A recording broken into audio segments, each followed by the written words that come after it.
All right. All right. Thank you very much, Nikki, for You're all welcome. that. So we're a small, intimate group, and so there's advantages to that for sure. And so I think since we're a small, intimate group, it would be worthwhile just introducing each other to each other, and then we'll be able to know more about what others are interested in and co-create a session around that. And I think that's the power of the World Curriculum as well. And rather than externally imposing information or a presentation on someone, basically the idea is that we can co-create it and things can emerge. So based on people's interests and based on people's passions, we can then create an environment or a space where we can discuss things that are relevant to people within the group rather than me just guessing what people would be interested in. And I'll just introduce myself briefly and then we can go from there. So my name is Carlo Ricci and I teach at a Faculty of Education in the Graduate Studies Department at the Schulich School of Education, actually, at Nipissing University. And my interests are largely in learner-centered democratic approaches. And I wrote a book called The Rills Curriculum, Unschooling, and Self-Direction. And the subtitle of that book is What Do Love, Trust, Respect, Care, and Compassion Have to Do with Learning? And basically what I was interested in is that there are a lot of, in academic circles, a lot of people are talking about different types of curriculum. So there's a taught curriculum, there's the learned curriculum, there's the planned curriculum, and so on. But oftentimes when people talked about learner-centered democratic approaches, they would suggest that there is no curriculum. And so I was very uncomfortable about that suggestion that there would be no curriculum, because from my perspective, there always is some type of a curriculum. So it may not be an externally imposed curriculum, but there certainly is a curriculum, and the curriculum comes from within, right? So people get to decide what they want to learn, when they want to learn it, where they want to learn it, whether they want to opt in or opt out. And I think it's useful to have that terminology to add to the tradition of academic, what's already within academic research around the whole notion of curriculum. And this way, what makes a lot of people uncomfortable, I thought, might be mitigated by the notion of the World Curriculum. So, when people talk about unschooling or other approaches that are learner-directed or self-determined, they often use terms like, well, we don't use a curriculum, or there's no curriculum. And so I thought, well, if we can then start talking about the notion of the World Curriculum, then we could sort of again, mitigate the discomfort that some people might have around there being nothing. And so in that way, we can talk about something that's concrete. And basically, it would be the Rills Curriculum. So it's about people following their own passions and people doing things that they love to do. And John Holt, when he wrote about or summarized all of his work, he said it comes down to two words: trust children. And so, that's also something that I feel is extremely important. And I think that not only do we have to trust children and trust that they know what their interests are and what their passions are, but we also have to create spaces and places where they can trust themselves, where they can learn to appreciate and respect themselves, where they can believe that the things that they're passionate about and the things that they're interested in are worthwhile, that these things are valuable, and it's not simply, that the only thing that matters is what the state says or what the principal says or what teachers say, but what matters is what their interests are. And so they have to be able to self-determine their lives in that way. And so, this is around the thinking that I was having when I was discussing this whole notion of the World Curriculum and writing about it. And I was also interested in how do people learn best, or how do I learn best? And so obviously that is different for different people. Different people would have different responses to how they learn best. But that's, I think, the beauty and the value of learner-centered democratic approaches, and the beauty and value around unschooling and so on, and the Rills Curriculum, is because it respects that whatever it is that the learner is interested in, and whatever way that they're interested in learning about those things, then that's legitimate, right? And I really like what John Holt says around this. He was asked, in issue 13 of Growing Without Schooling, there was a section there titled Going Back. And in it, this is what Holt says. A number of parents, perhaps half a dozen or so, have written to me to say that no one or more of their children have chosen, have written to me to say that one or more of their children have chosen to go back to school. They sound a little apologetic about this, as if they thought they had betrayed the cause, and he put that in quotes. But there is nothing at all to feel apologetic about. In the first place, unschooling is not a cause, in quotes. Our interest is not in causes, but in children and their growth, their learning, and happiness.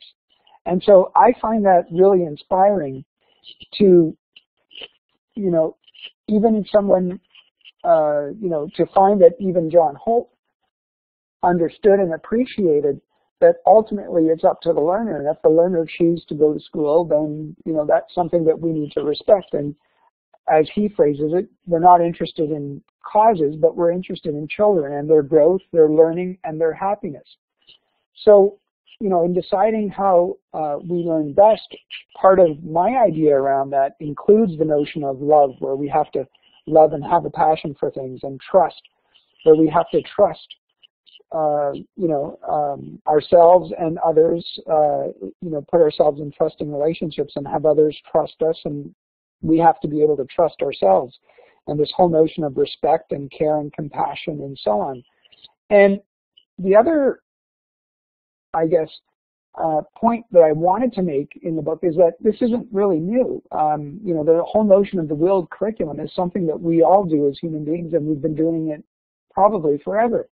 And basically, it's that we all learn this way. So it's not something new and something that's unique to particular, to a particular group, but it's something that we all do. And so what I was hoping that would come of it is that people would become more mindful of what they do when they're learning things that they have or that they are interested in, and learning things where they have a passion for, right? And think about what they do when they learn in those types of scenarios and in those types of situations, and then extend it to other areas of their life, and to recognize and become empowered to understand and believe that we are capable to learn things, and that we are capable of creating or self-determining our own, path towards learning, however we choose to define it and move forward in that way. So I think it's really inspiring to the attempt is to get a lot of recognition from people about how capable we actually are to learn in these types of situations and scenarios. And from my own perspective, we have to ask the question, well, what does a world that's truly educated look like? Are we currently living in a world that's truly educated? And so the other part of this that I've been thinking, since and continue to think about is that if we have a world where there is still tensions and wars and conflict and poverty and hunger and premature deaths and all of these types of things, then even if all of us have PhDs, if you consider that to be the pinnacle of schooling or education or whatever you want to call it, then I still don't think that we're a learned society. But if we can create a world where there's less conflict and peace and people get along and we help each other out and there's a lot of cooperation, then whether you're schooled or not doesn't matter. But I think that ultimately that's an indication that we are living in a world where people are truly educated, where we're truly learned individuals. And so I think that's the power of a lot of this. And again, I think that the more opportunities people have to self-determine what really matters to them, the better off we'll all be, because we create a world where people are much more in tune with themselves and with their communities and with the world that they live in. So, if we're destroying the planet, then how could that mean that we're educated, right? And, from a lot of the arguments made by unschoolers and people who are into learner-centered democratic approaches talk about how, well, it's those who have a lot of schooling sometimes that make decisions that many of us will think are, not the best decisions to make, right? So they'll send us to war or do things that might not be in the best interest of the world that we live in.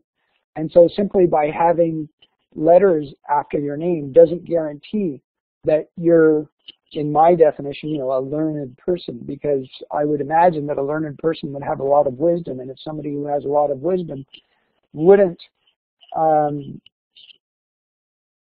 live their lives in ways that are so destructive. So let me just pause there, and I noticed that a few other people joined the group. So at this point, I just want to invite people to either in the chat or feel free to take the mic and speak, and you can raise your hand if you like as well. If there's more than one person speaking at a time, I guess we'll just take turns.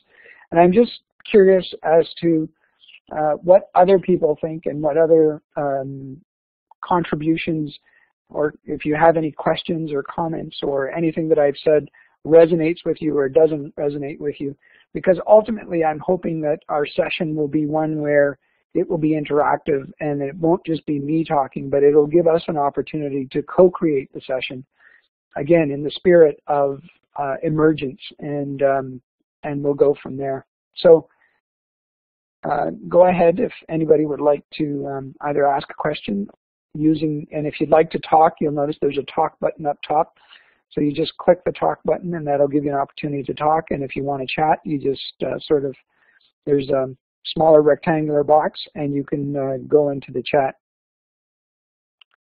So Arvinda just said, I think that if schools did not have grades and attendance, there would be room for many of the ideas that we value.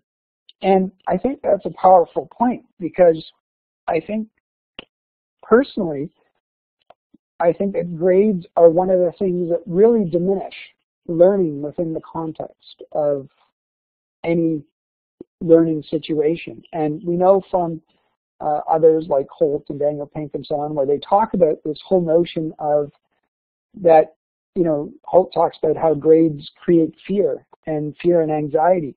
And we know that fear and anxiety are not conducive to learning. And so, rather than schooling as we know it enhancing learning, it actually diminishes learning because it creates that fear and anxiety. And we don't need fear, anxiety, grades, punishment, bells, any of those things in order to have learning. So we could learn without a lot of those things. And in my own teaching, I try, again, to diminish the importance of grades as much as possible. And I try to subvert the whole notion of grading so that we begin to recognize that it's not about the grade, it's not about the number, but what it is it's about learning, and it's about, living better lives. And so, again, I like the quote from William James. William James says, act as if what you do makes a difference, period. It does. And so I think that's extremely important, that we have to recognize that we can all make a difference. And I would just like to couple that quote with one from Gandhi. And Gandhi says, as human beings, our greatness lies not so much in being able to remake the world, that is the myth of the atomic age, as in being able to remake ourselves. And so we're a part of the world. And so if we change ourselves, inevitably we would be changing the world that we live in, since we're a part of the larger world that we live in. And so, you know, can you make a difference if you're, you know, working in the context of an institution like schooling? Well, maybe you can and maybe you can't, but it's up to the individual to decide that. And the other empowering thing for me has always been that there's a lot more to the day than schooling, right? And there's a lot more to the day than, you know, than relationships with those who are considered quote unquote students. So of course we try to do the best we can in those particular environments, but you know, this type of worldview is not just about teacher-student relationships, but it's about relationships, period. It's about how we interact with each other. It's about how we interact with all of those people and that we come in contact with, and all of, you know, that is on the planet that we come in contact with, right? So it's about how we treat everything. It's like a global cosmological worldview.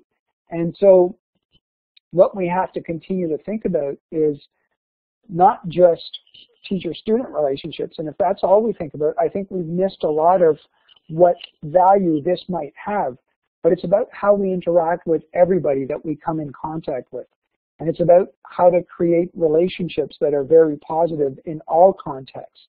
So for whatever reason, if you're within the context of a school and you can't do the things that you wish you could do, then I think it's important to recognize that there are places and spaces where you can make a difference. And so focus on the differences that you can make.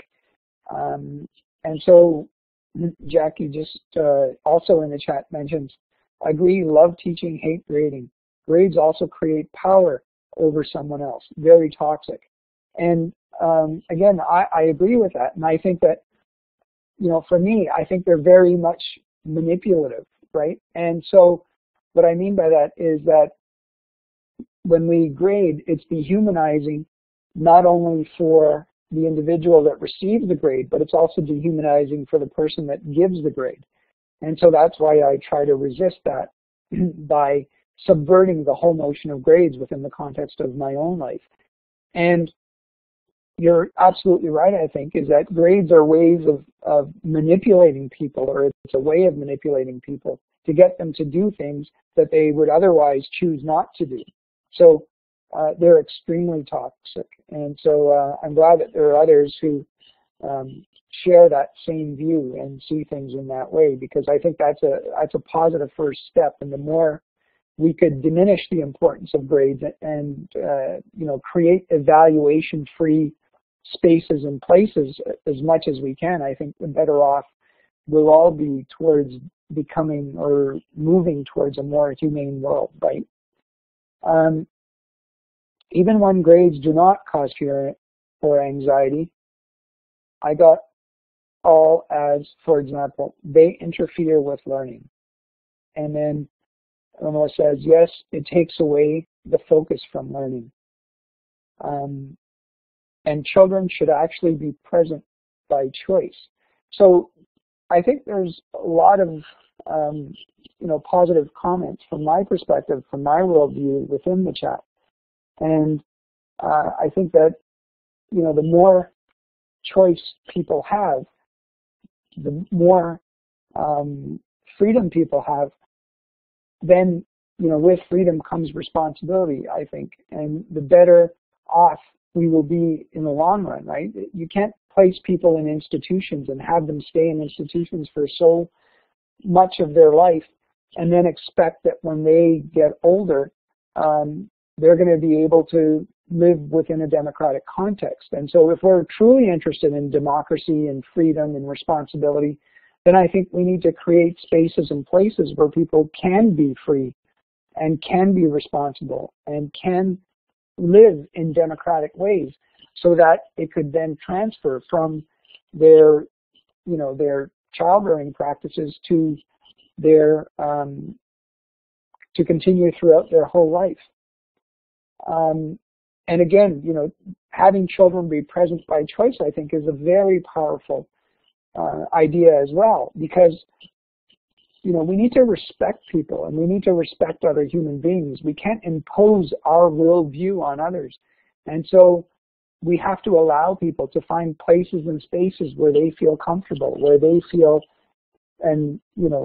passionate about.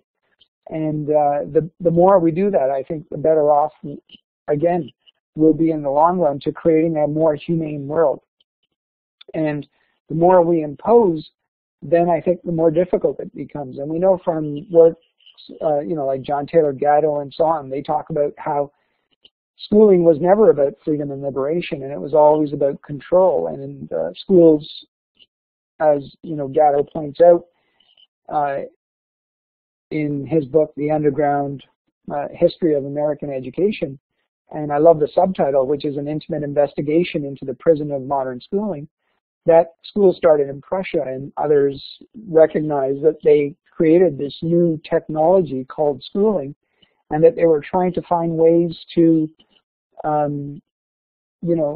import that into their own world. And the reason why they wanted to is because they felt that it was a brilliant technology that can be used to control people's minds, bodies, spirits, and emotions. And we can see that still, the remnants of that still, within the mainstream schooling system, when we have all kinds of, examples of how schools are very undemocratic places and spaces. And of course, they don't have to be that way, because we have examples of schools that are more open and free and more learner-centered democratic, like the Sudbury Valley schools and the Albany Free School and the Manhattan Free School and so on and so forth.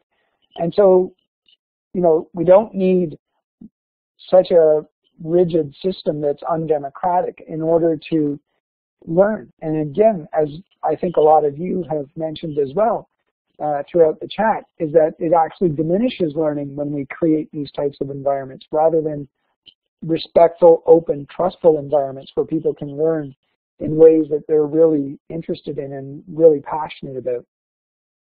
And schools should be like the library, in the chat again, wherever you come and where you can go and come as you please. And then it says, note, my ex's mother did not make the children go to school if they did not want to, because she knew if she forced them to go, they would not learn anything anyways. Her thought was, why fight with the children to get them up and to school if they would not be able to comprehend and retain anything? They would not be able to really learn anything anyways. And Rockwell also agrees and talks about, especially with the technology we have available to us. And then there's notions of Alfie Kohn's work around punish by rewards. And again, I agree, that's, Alfie Kohn is more along the lines of probably a progressive educator, and maybe we would not agree on everything, but there's certainly a lot of overlap between the types of things that he talks about and the types of things that I talk about and a lot of you are talking about. And this whole notion that when we're rewarding people, it's still a form of punishment, right? And I think it's a very powerful idea, and Holt talks about that as well. That, Holt says that it doesn't matter if you get people to do things that you want them to do with a hammer or with a smile, it's still manipulative in that way, right? And so they still lose touch with themselves. And from my perspective, I think it's so important that we allow people to discover who they are, find out what interests they have, and to know themselves. So that way they can bring the powerful gifts that they have within to the rest of us in the world. And I think that's a very nice way of thinking about things, in my mind anyway. And Aravinda is also saying that even my parents let me stay home whenever I wanted. And I think we're very fortunate to have been in a situation like that. And, as a parent, I have two girls age 8 and 10. For me, it's the same thing. Like I definitely agree that I need to give them freedom, and I need to give them the space and place for them to make decisions about what they're interested in and so on.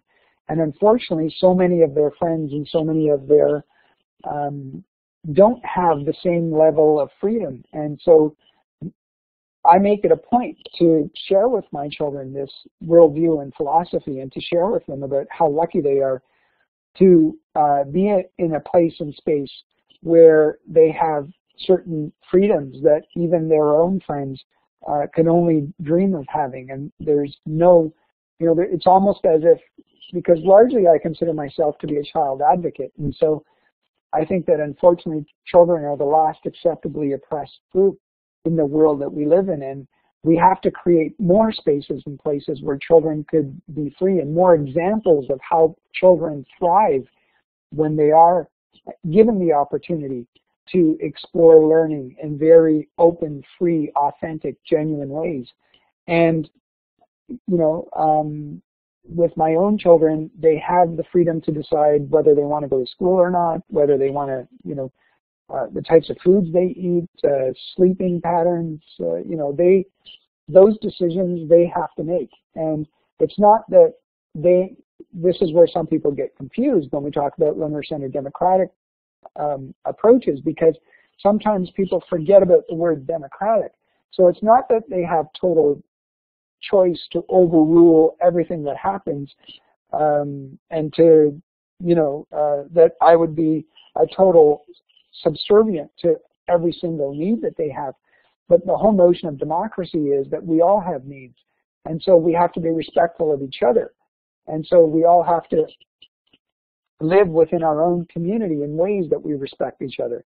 So it's not that I would give up my authority for their authority and, so on and so forth. But what we will do is we will try to create places and spaces where we can come together and live in very open, democratic ways, in very authentic ways, in very genuine ways, where and so many times I think that my idea is going to be the one that we're going to move forward with. And I've learned that it's not always the case. And often with my own children, they come up with some very, very insightful ideas, and ones that I didn't even think of. And so when we have conflict or disagreements about things, we all try to figure out a way to make everybody, place everybody in the position that they choose to be in. And is that possible 100% of the time?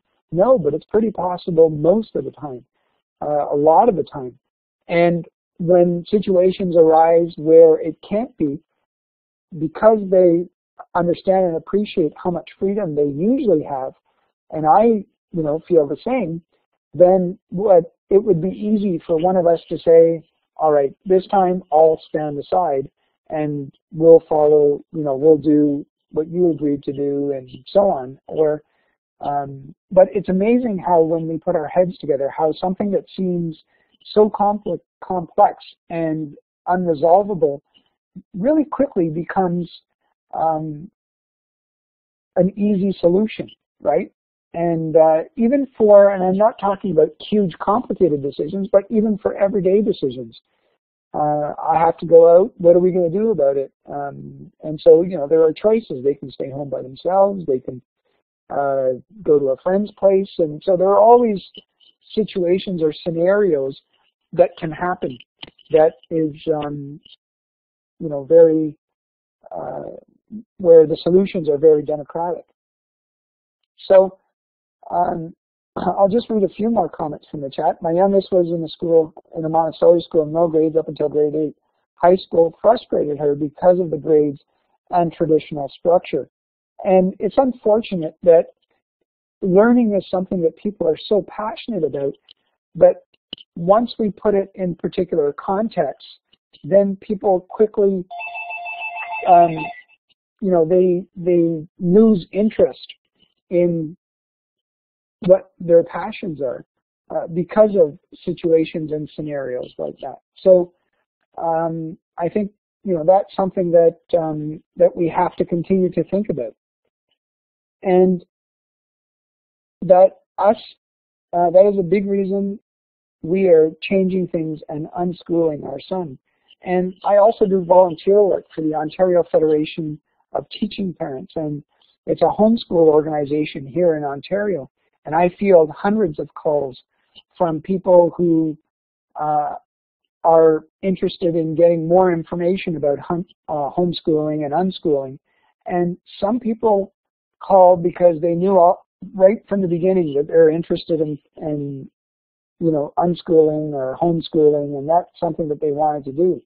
Whereas others, they call and they have, interests around, they've tried so many different things, and ultimately they feel that they have no other choice. And so they're looking for something different.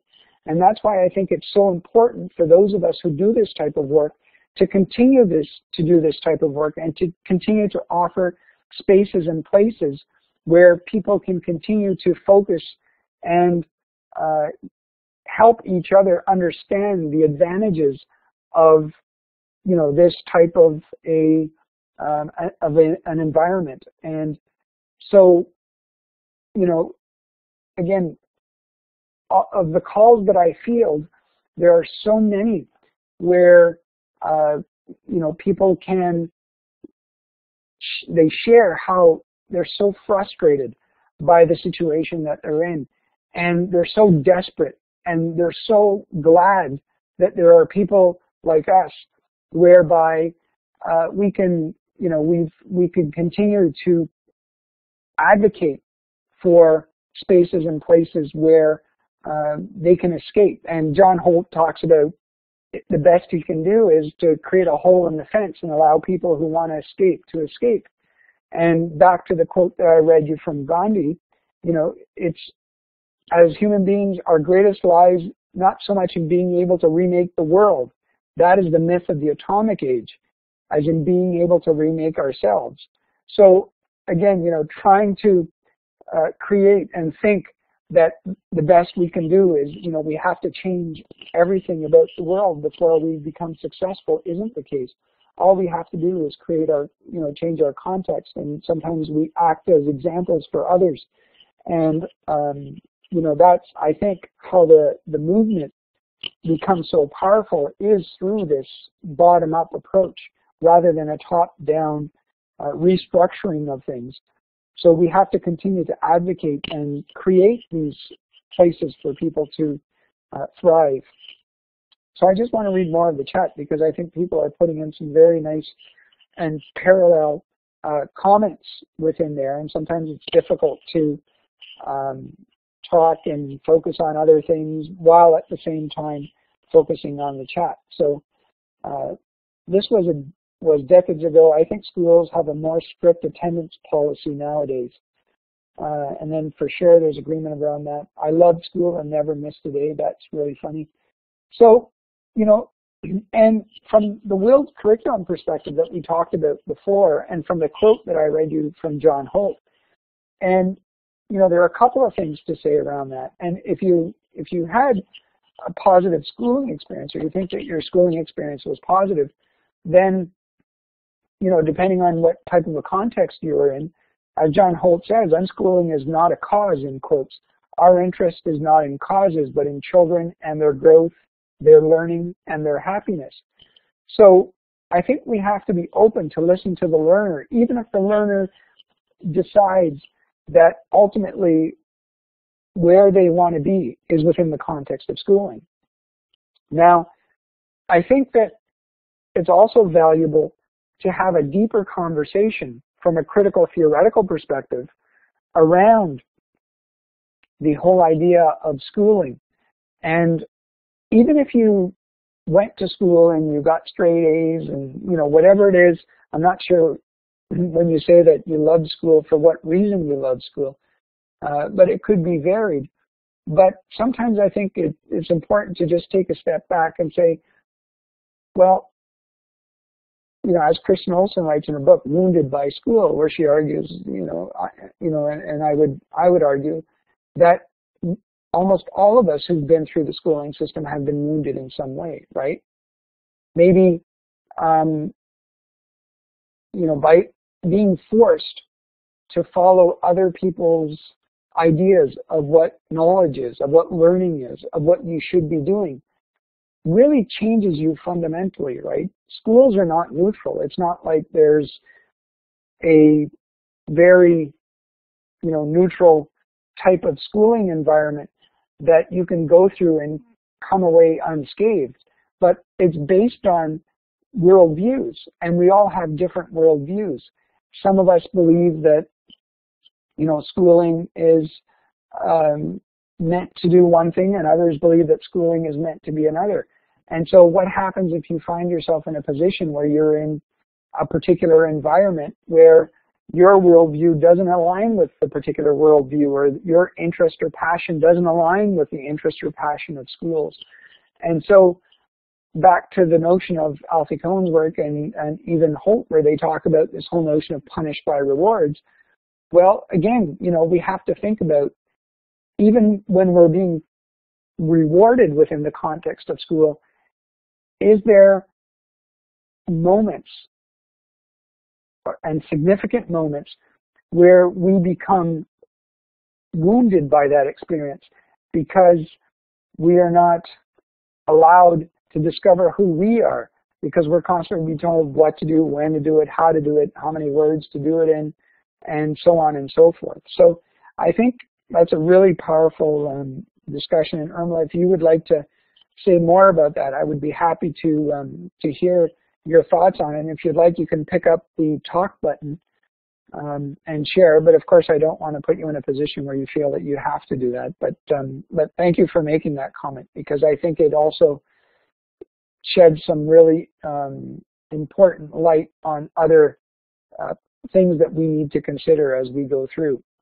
And there are others too. I liked it too, but sometimes I didn't go. That was okay with my parents and okay with my teachers too, because no one doubted me. I don't know if it is so easy to do that today.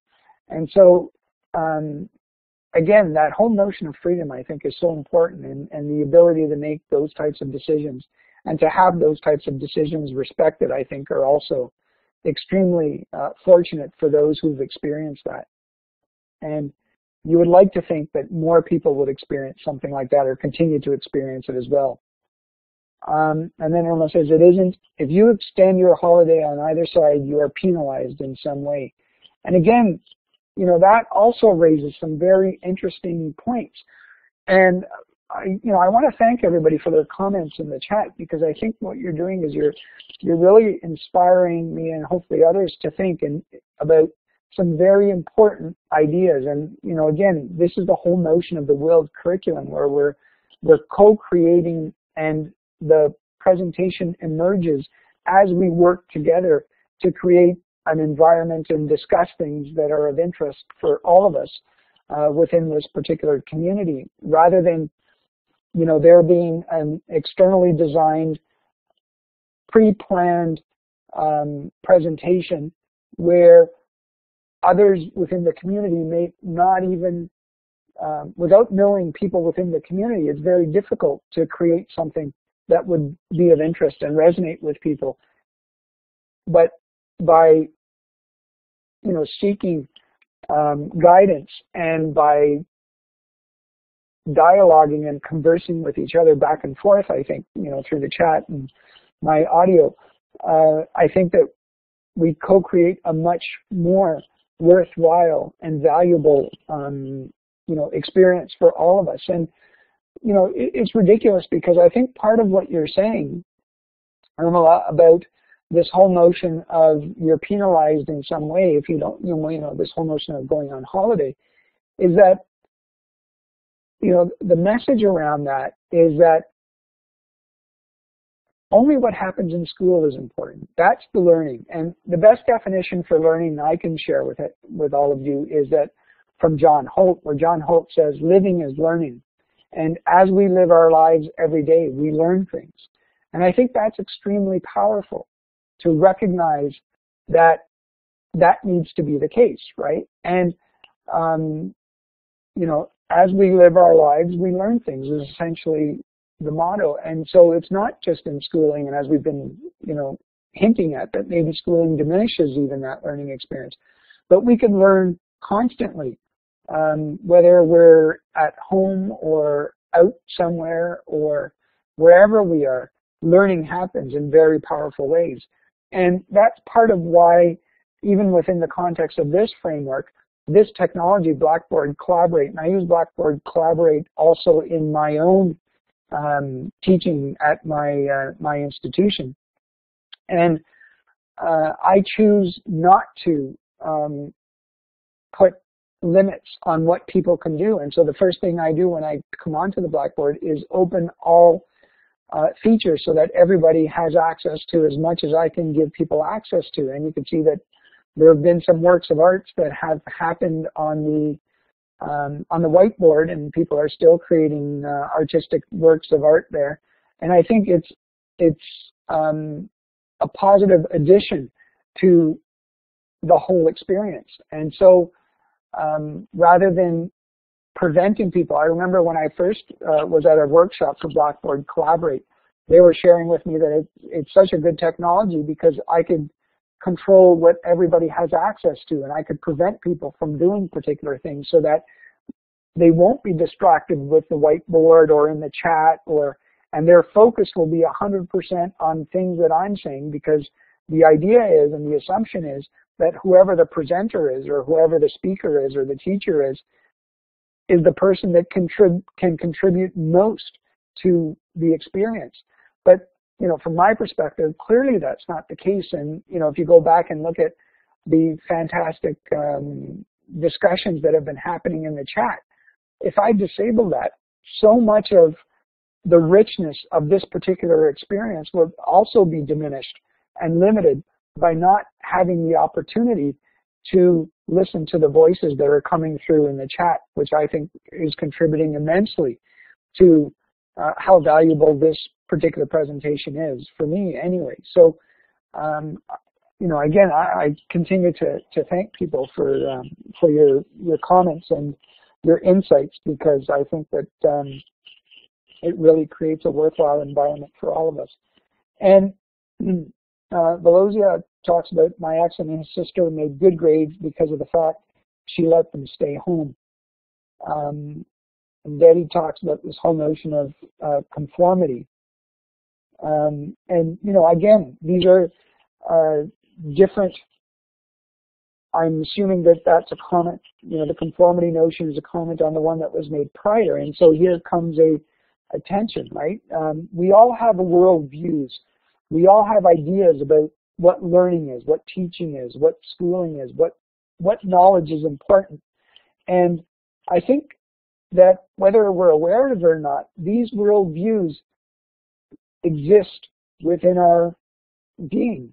And so what we have to do is, they're extremely important to be aware of, largely because the reason why it's so important is because of how it plays out in people's lived experiences.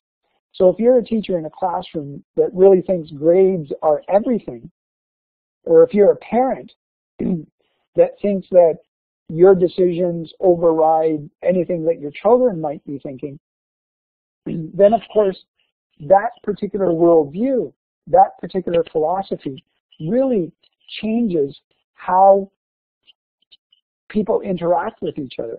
It really changes the amount of freedom that people have, the amount of opportunities that they have for being authentic and genuine. And so that's why I think that, the more we see things in that way, the more, we focus on what our worldviews are, then hopefully we'll be able to see what the implications of it are and what the limitations of it are. And if we see and, consult others who have different worldviews, then we could come back together and sort of think about these things, right? So when you're talking about making good grades, well, is the idea of making good grades, does that mean conformity? And I'm assuming that that's what that particular exchange is referring to. And again, I think that that's a really important thing to start to think about. Is it about good grades? Is that what conformity is all about? And let me just continue to move on. Schooling makes it easy to predict and thereby manipulate market behavior. And again, that's another point that is worth considering. And this whole notion of schooling and the connection between schooling and the neoliberal and neoconservative worldview. So who creates schooling? Who decides what we do within the context of schooling? And what agenda do they have? What is it that they're benefiting from, right? So is schools a way to get people to conform, to comply, to get used to the notion of obedience, and to lose connection with their true interests and their true passions so that they can then serve a more capitalistic worldview? And, is everything about capitalism bad? No, of course not, right? Is everything about socialism good? No, of course not. But I think what we have to do is we have to figure out what's good about it, this whole notion of democracy and freedom and those types of things, and try to create a world that's better for all of us that are living within the world. And, again, I just want to reiterate the point I made at the beginning in case some of you weren't here for it. But for me, we have to ask ourselves, what does a learned world look like? What does a schooled world look like? What does an educated world look like? And if we continue to treat each other in ways that are disrespectful, and, if there's still poverty, and if we're exploiting other people to serve our own ends, then no matter how much schooling we have or no matter how learned we think we are, we're not, right? And just think about a world where everybody gets A's, everybody gets A pluses, level 4s, or however they choose to categorize it, 100%. Everybody gets PhDs, but there's still poverty and there's still injustices that are avoidable, and there's still all of these types of tensions that are there. We're still destroying our planet, and we're not engaging and rather than helping each other, what we're doing is we're competing with each other and so on. Then I don't think we could say that we live in an educated space and place, right? That we're living in an educated world. So I'm just going to continue to read on. I was just at World Domination Summit in Portland. Chase Jarvis spoke about so much of this in his keynote. Creativity is the new literacy, and creativity and connection to the earth.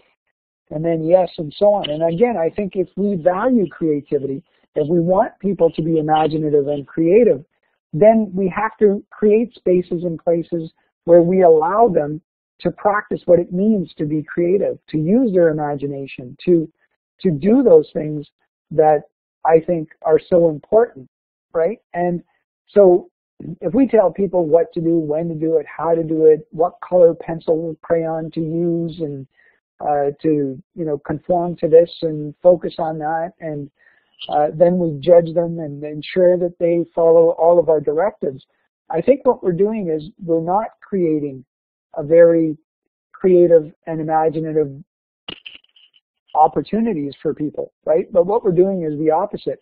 And so if we're interested in creativity and we're really interested in allowing people to use their imaginations, then rather than creating a narrower curriculum, then what we have to do is we have to broaden our idea of what it means to learn. And that's, again, this whole notion of the Rills Curriculum, where the Rills Curriculum is as broad as the individual that comes into that particular space. And so I think that that's extremely important to, to creating and to creativity. And then Debbie says, thank you, Irma. We tie everything back to laws of nature and the universe. And my parents had no big philosophy. They just had no doubt that I could decide when to go and when to stay home. They didn't even consider themselves democratic. They definitely thought that they were the authority. So again, there's not one, as human beings, we're complex, right? So even within the context of our worldviews and our philosophies, It's not that you're pure holistic or you're pure, an essentialist, or you're a pure idealist, or you're a pure humanist or behavioralist, or, there's a lot of lines that blur. And when you say that my parents had no big philosophy, I think that all of us do. And, I would have to suggest and say that, my thinking is that whenever we act, we're acting based on our own values and beliefs. And we may not really think about what they are, but we do have them. And the decisions that we make are based on our particular worldviews. And so to say that when you say they just had no doubt that I could decide when to go and when to stay home, I think there are assumptions that they're making. They must have they're working on a particular philosophy, right? Because other parents wouldn't be like that. They have different ideas, different worldviews.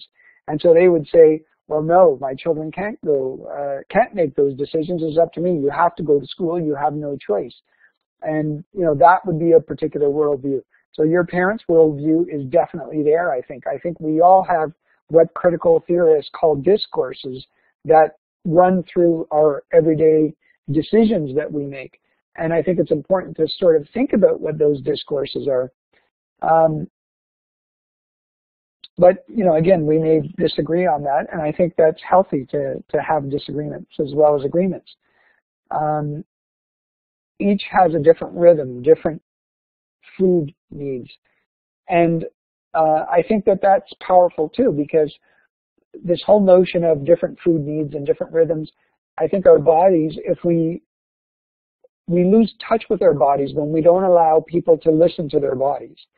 And I remember I was talking to a situation where there was a young child, and she went to the doctor, and the parent said, well, she has a little bit of a problem when with going to the bathroom, evacuating.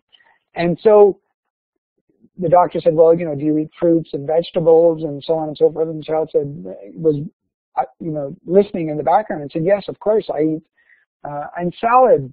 She said, I eat salad too. So there's this recognition that's happening, and there's this becoming in tune with their particular body.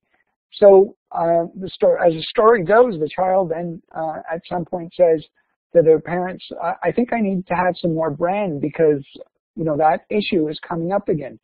So I think what that does is it empowers us to understand how the foods we eat impact our bodies. And, I still see parents force-feeding their children and getting them to eat everything that's on their plate in the name of this is the best interest of the child. And I know what that particular best interest is. And so I think that we're doing people a disservice when we impose things like that and don't allow them to learn about their bodies, learn to listen to what happens when you eat healthy food versus unhealthy food, or these types of foods versus that food.